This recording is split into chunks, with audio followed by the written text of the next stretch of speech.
Hey, good morning. It is Pastor Larry, and today is April the 5th. It is the Monday following Resurrection Sunday. We had a great time of celebration here of the resurrection at the refuge yesterday. I hope that wherever you're watching, listening from, if you weren't with us yesterday, I hope you were somewhere celebrating the power of the resurrection. One of my favorite stories from around this time of year, obviously, the fact that Jesus got up is the favorite story, but one of my favorite stories connected to that story is found in Mark chapter 16. The ladies go to the tomb where Jesus was buried.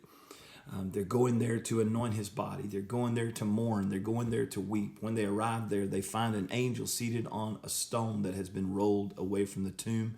Jesus is not there. The angel tells them, why seek ye the living among the dead? He's not here.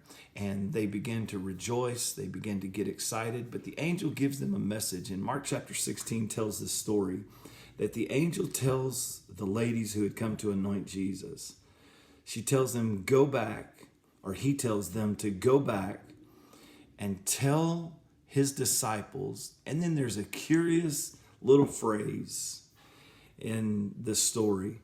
Go tell his disciples and Peter also. Go tell his disciples and Peter also. Go tell his disciples. Some translations say even Peter. A newer modern translation says, and don't forget to tell Peter. It seems odd just reading that if you don't know the story, why he would point out one particular disciple above the rest. But you have to remember that Peter, impetuous Peter was always going to do something. He was always going to say something. He was going to rebuke Jesus. He was going to defend Jesus. He's the one that cut the ear off of the guard of the high priest who had come to arrest Jesus and take him to his ultimate crucifixion. He was always one to jump and to do something and to say something. He had an opinion about everything. Jesus says, you're going to deny me. He said, I'm never going to deny you. And then it's not very long later until we read the story where Peter denies the Lord 3 different times, and the rooster crows, and it dawns on Peter that exactly what Jesus told him would happen has happened. Now he goes away sorrowful. Now Jesus has died. He's been buried. Their hopes have been dashed. Peter has gone back to doing what he was always doing. He doesn't know how his life is going to carry on.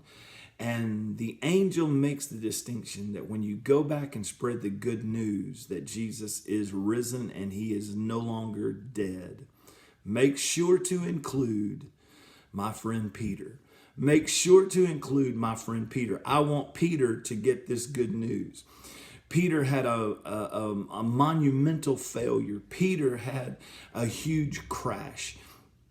Peter had a huge letdown in his own life. He was embarrassed. He was humiliated. I'm sure there was regret that Peter had. He was thinking about all the things that he had said and done. But when Mary and the other ladies come back from the tomb, they make sure they specifically tell Peter. In fact, it was John and Peter whom they gave the message to.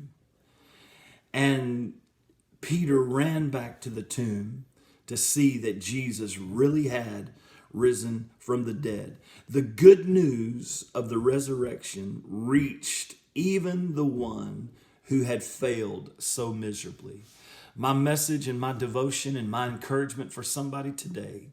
Boy, I know we had the hype of Resurrection Sunday yesterday. We had all the celebration. But there's some of you that can't even celebrate because you're living in the regret of your own failures. You're living in the regret of things that you have done, things that you have said, ways that you have behaved, wounds that you are carrying. You've got all this baggage that you're carrying. You feel like hope is gone. You feel like the message doesn't pertain to you. You feel like it's for everybody else, but you have done so much that there's no hope for you. Let me tell you today, the angels that gave the instructions for the ladies to go and tell everyone, including and not to forget Peter, That's the same message that's being sent to you today. No matter where you've been, no matter what you've done, no matter what you've allowed, no matter what's come out of your mouth, no matter what action you have done with your hand, no matter what may have happened to you, around you, through you, in you,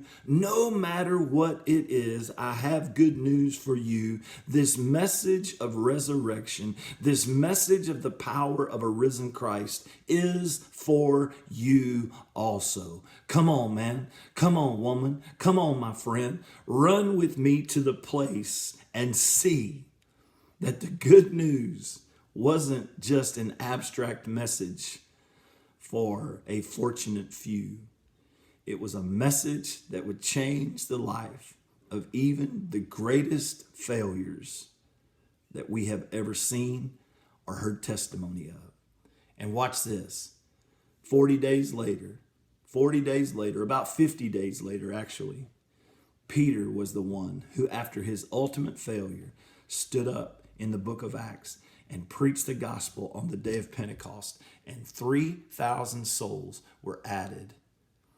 50 days ago, he'd been a failure, thought there was no hope, and thought the message didn't apply to him. But within 50 days, he became a pillar and a rock upon which the church of God was established. Come on, my friend. No matter what you've done, the angel said, go tell everybody, and don't forget to tell Peter. Maybe you feel like you're in Peter's shoes today, but I've got good news for you. The message is for you. Get up. Let's go. God's got a future for you today. We love you. We're praying for you. Hope to see you tomorrow. Have a great, great week.